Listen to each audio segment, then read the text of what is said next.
के डिस्ट्रिक्ट पंचायत के जो इलेक्शंस थे, इसमें प्रेसिडेंट की पोस्ट के लिए दामजी भाई कुराडा जी का सुरंगी पंचायत से नॉमिनेशन आया था।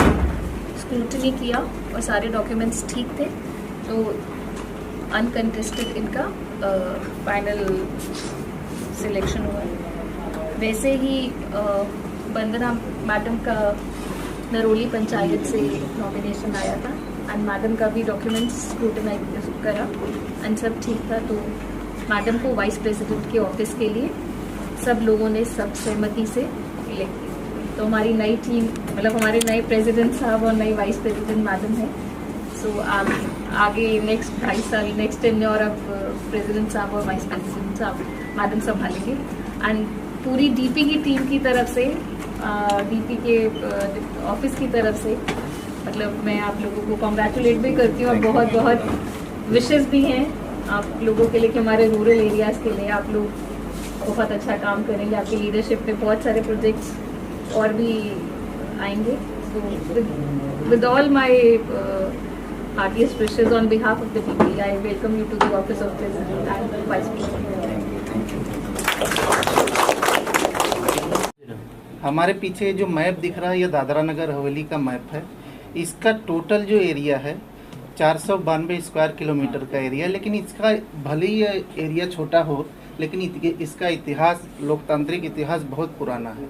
1954 में जब इसको आज़ाद किया गया पुर्तगाली शासन से, तो पहली बार स्वैच्छिक रूप से, स्वराजिक रूप से यहाँ पर लोकतंत्र की स्थापना की गई वरिष्ठ पंचायत के रूप में, जो 1955 तक वो कंटिन्यू रहा।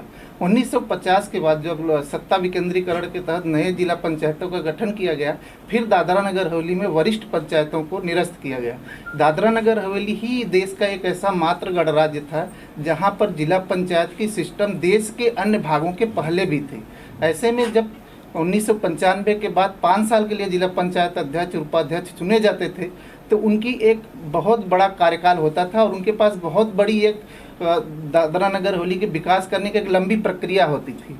लेकिन नए अधिनियम के तहत उसको बदल दिया गया। अब 2.5 वर्ष के लिए कार्यकाल स्थापित कर दिए गए। उसी क्रम में आज नए अध्यक्ष और उपाध्यक्ष दादरा नगर हवेली को मिले हैं, जिन वंदना बेन उपाध्यक्ष के रूप में मिली हैं, तो दामू भाई अध्यक्ष के रूप में प्राप्त हुए हैं।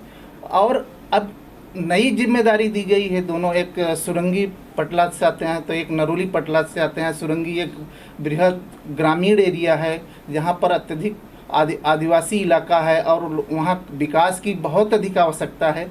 तो ऐसे में विकास की क्या मायने रहेंगे दामू भाई के लिए या वंदना बेन के लिए, और उनकी कैसी चुनौतियां रहेंगी इस विकास को लेकर के, और वो प्रशासन के सामने अपने दादरा नगर हवेली को विकसित ग्रामीण एरिया बनाने के लिए किस तरह से उन चुनौतियों को फेस करेंगे। हमारे साथ बात करने के लिए दोनों अध्यक्ष, नवनिर्वाचित अध्यक्ष उपाध्यक्ष उपस्थित हैं।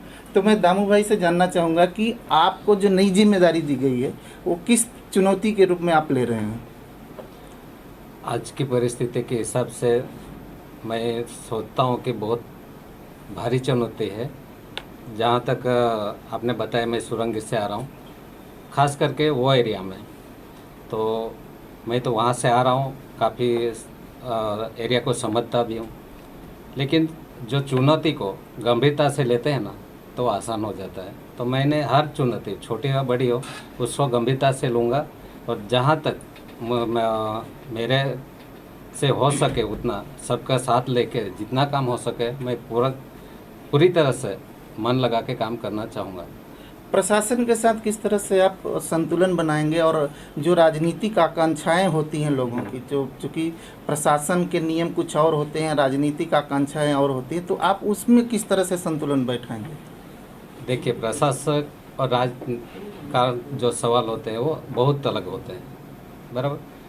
जहाँ तक प्रशासक के होते हैं वो कायदे से होते हैं, उनको सोच समझ के हम चाहते हैं उसको समझेंगे पहले तो जो चीज़ है, और विचार विमर्श करके हर किसी की सलाह लेके जहाँ तक हो सके मैं कोशिश करूँगा, और उसके साथ अच्छी तरह से रख के हम जो भी आएंगे तो प्रशासन के सामने रखने के लिए हम पूरी तरह कोशिश करेंगे अच्छे से वो प्रेजेंटेशन करें और अच्छा काम हो जाए।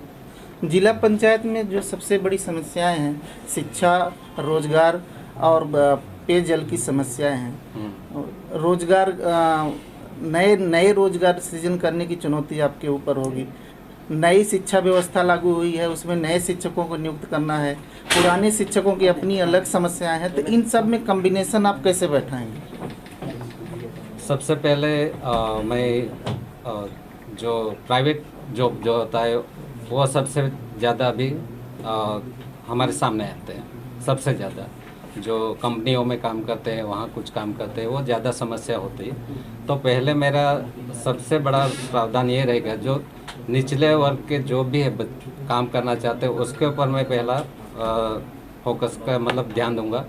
और यही बात अपने शिक्षा के ऊपर मैं जो है और अभी का है उसके ऊपर अभी मैं फ़िलहाल आज तो हूँ, मैं अभ्यास करूँगा, देखूँगा आगे कैसा है जो है, उसके बाद मैं आपको बता सकता हूँ। दादरा नगर हवेली जिला पंचायत एक ऐसा जिला पंचायत है जहाँ की वार्षिक जो बजट होता है वो लगभग 300 करोड़ का होता है।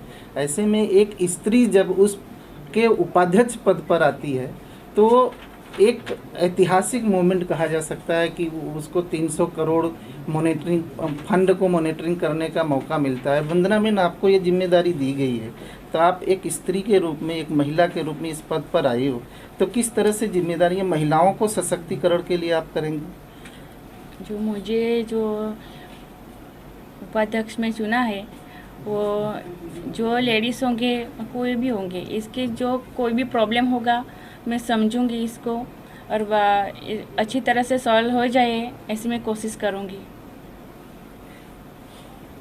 दादरा नगर हवेली जिला पंचायत के नवनिर्वाचित अध्यक्ष और उपाध्यक्ष भले ही अभी नवनिर्वाचित हैं, लेकिन उनके सपने और नगर हवेली को सजाने के उनकी जो प्लानिंग है वो बहुत पुरानी है। इसके लिए दादरा नगर हवेली के ग्रामीण विस्तार हो या शहरी विस्तार हो, हर किसी को ये आशा और अपेक्षा है कि यह नई जोड़ी जो है वो दादरा नगर हवेली को एक नई दिशा में लेके जाएगी। नाल के साथ संजय सिंह सिलवासा।